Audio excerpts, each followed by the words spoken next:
mean, before the Lost City of Z, we have this very interesting report. I have mentioned it to you before in previous episode.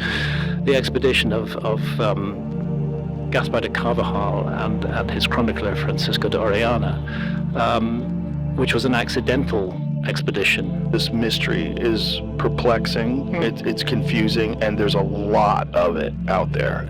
Beneath solid ground, where sunlight never reaches and air itself becomes a problem, entire cities once existed, carved so deep and so vast that survival should have been impossible. These were not temporary shelters. They were places where thousands lived, worked, prayed, and hid for centuries. And that raises a dangerous question.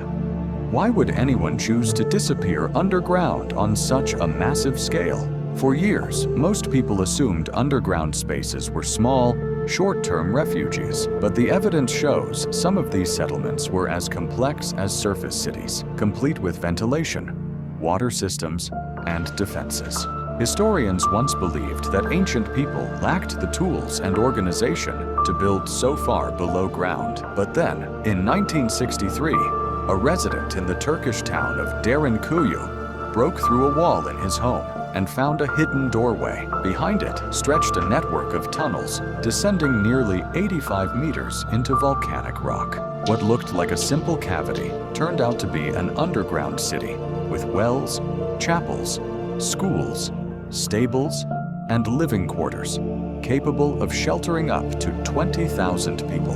And that was only the beginning. Long before its modern rediscovery, Derinkuyu had been expanded over centuries. The earliest sections may date to the 7th or 8th century BC, possibly started by Phrygians or other Indo-European groups, and later enlarged by early Christians seeking refuge from persecution. Over time, entire communities learned to vanish underground during invasions, sealing themselves behind massive circular stone doors that could only be opened from the inside. But what they didn't expect was that this strategy would become standard practice for generations. Now consider the scale. 18 levels descending into the earth, ventilation shafts reaching more than 55 meters to the surface, independent wells that could not be poisoned from above. Each level could be sealed off separately, turning the city into a layered fortress. Most people think underground life means darkness and suffocation, but in reality, the engineering allowed fresh air and clean water to circulate through miles of tunnels. And that's where the real problem begins, because this was not unique to Turkey. In China's Longyou County, at least 24 enormous caverns were discovered when a villager attempted to drain a pond. Each cave spans massive interior spaces supported by columns, with walls covered in precise parallel chisel marks. More than 1 million cubic meters of rock had been removed to create them. No historical records mention their construction. No tools or debris were left behind. And scientists still do not know how work was done in complete darkness without leaving evidence of lighting systems. The simple science raises more questions than answers. If 1,000 workers labored non-stop, day and night, construction could still take years.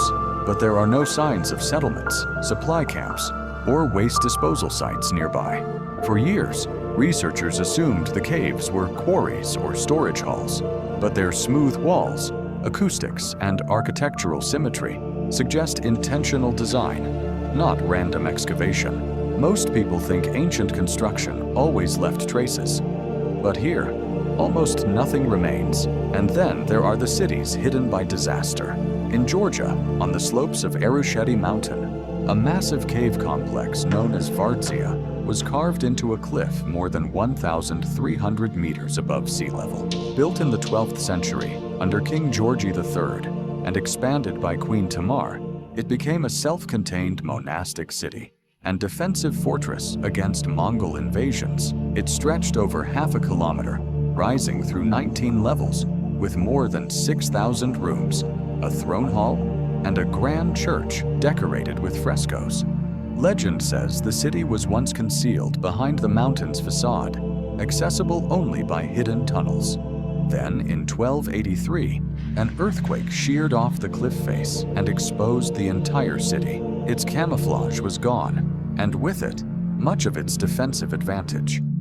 Invasions followed, and by the 16th century, the city declined after capture and looting by invading forces. But what remains today is proof that entire populations once lived inside mountains, protected not by walls, but by secrecy. So why go underground at all? In France, beneath the countryside, lies the underground city of Naur.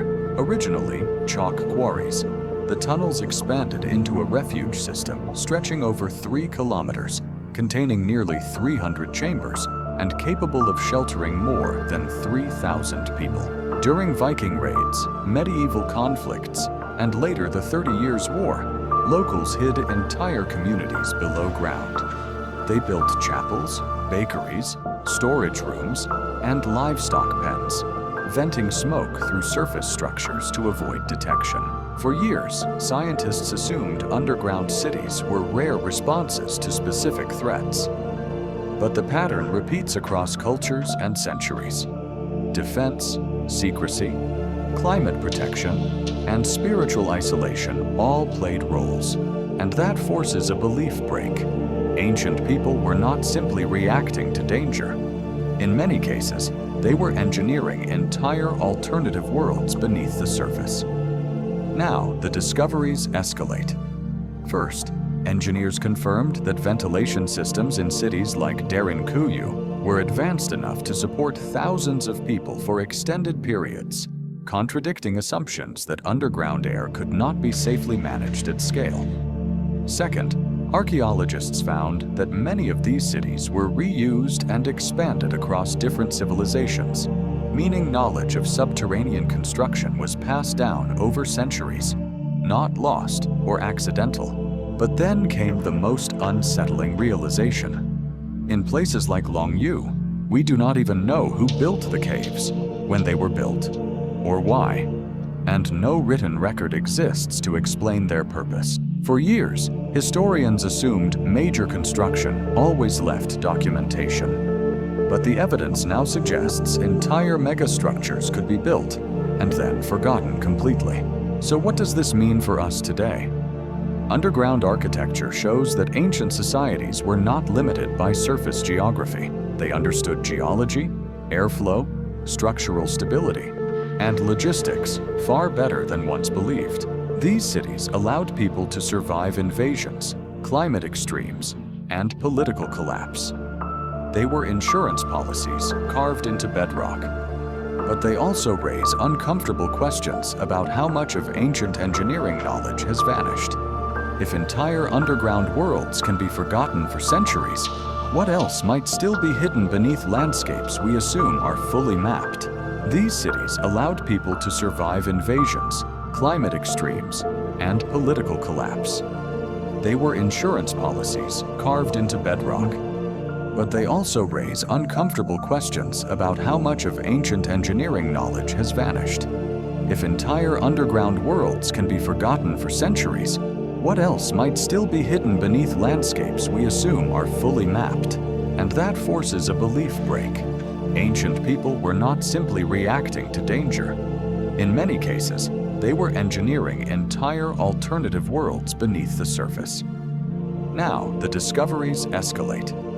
First, engineers confirmed that ventilation systems in cities like Derinkuyu were advanced enough to support thousands of people for extended periods, contradicting assumptions that underground air could not be safely managed at scale. Second, archaeologists found that many of these cities were reused and expanded across different civilizations, meaning knowledge of subterranean construction was passed down over centuries, not lost or accidental. Here is the final belief break. We often think of ancient cities as rising toward the sky, marked by towers and monuments. But some of humanity's greatest survival strategies went in the opposite direction, deep into darkness, where entire civilizations learn to live without being seen. How many more subterranean networks remain sealed behind rock and soil, never rediscovered?